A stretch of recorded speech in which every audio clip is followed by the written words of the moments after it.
Pressing the wad of cloth against the top of the wound where it bled sluggishly, Josie applied pressure and jerked her chin in the sheriff's direction. "I need to hold this in place for a minute, so I'll need your hands.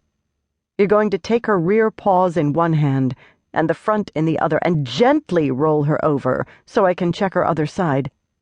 But first you're going to grab that blue muzzle on the counter and slip it over her nose. When it's in place, you can tie it off at the back of her head." "She's unconscious.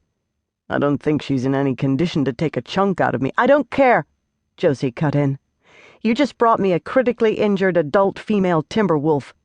She might be too weak to fight, but I'm not taking the chance. And more importantly, you're not taking the chance in my hospital. Pain makes us all do strange things. And it's not like she's wearing a rabies tag." She scowled and nodded toward the counter. "Muzzle."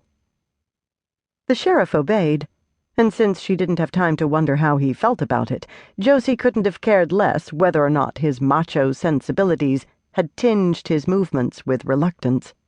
She just concentrated on applying pressure to the bullet graze and waited for him to turn the injured wolf onto her other side.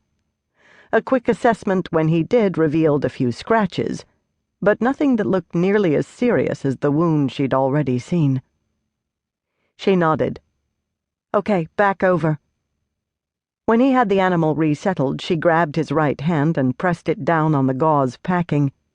"Hold this firmly."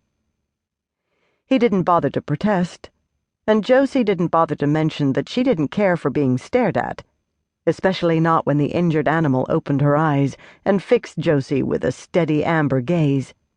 That was an observer she'd deal with happily. Josie's hands were already moving to the hole at the front of the muzzle and lifting the animal's lips to peer into her mouth. The fact that the wolf didn't even blink was making her nervous, as was the pale, sticky surface of the animal's gums. "I'm sorry, girl," she murmured, her voice pitched soft and soothing, even while her movements remained briskly efficient. "I know it hurts, but you're being so good. Just be good for a few more minutes, and I promise I'm going to do everything I can to help you." The wolf didn't move, but she whined, and the tip of her tongue flicked out the end of the muzzle, almost as if she understood. Josie repeated the promise to herself and shrugged her stethoscope into place, positioning the chest piece behind the animal's elbow and listening intently. Then she frowned. Her hand went automatically to her pocket and pulled out her ophthalmoscope. When she peered into the wolf's dark golden eyes, she nearly dropped the instrument on the poor thing's nose. "This is not a wolf," she blurted out. The wolf whined. The sheriff frowned. "What do you mean?" "I mean that this," Josie pointedly, "this is not a timber wolf. It's a human being." The sheriff lifted an eyebrow. "Okay, she looks like a wolf," Josie conceded, "but she's not. Or at least, that's not all she is. She's lupine." "How can you know that?"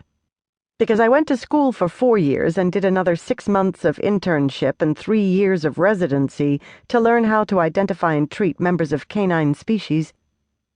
This," she pointed again for emphasis, "is not canine.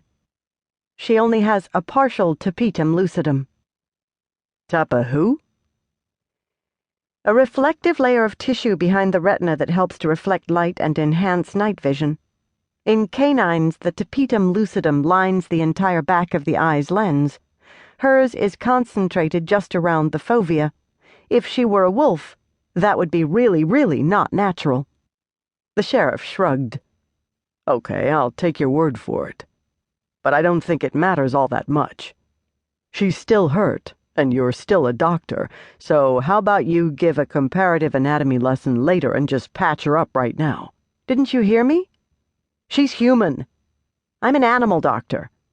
I can't treat a human being." "No, she's not.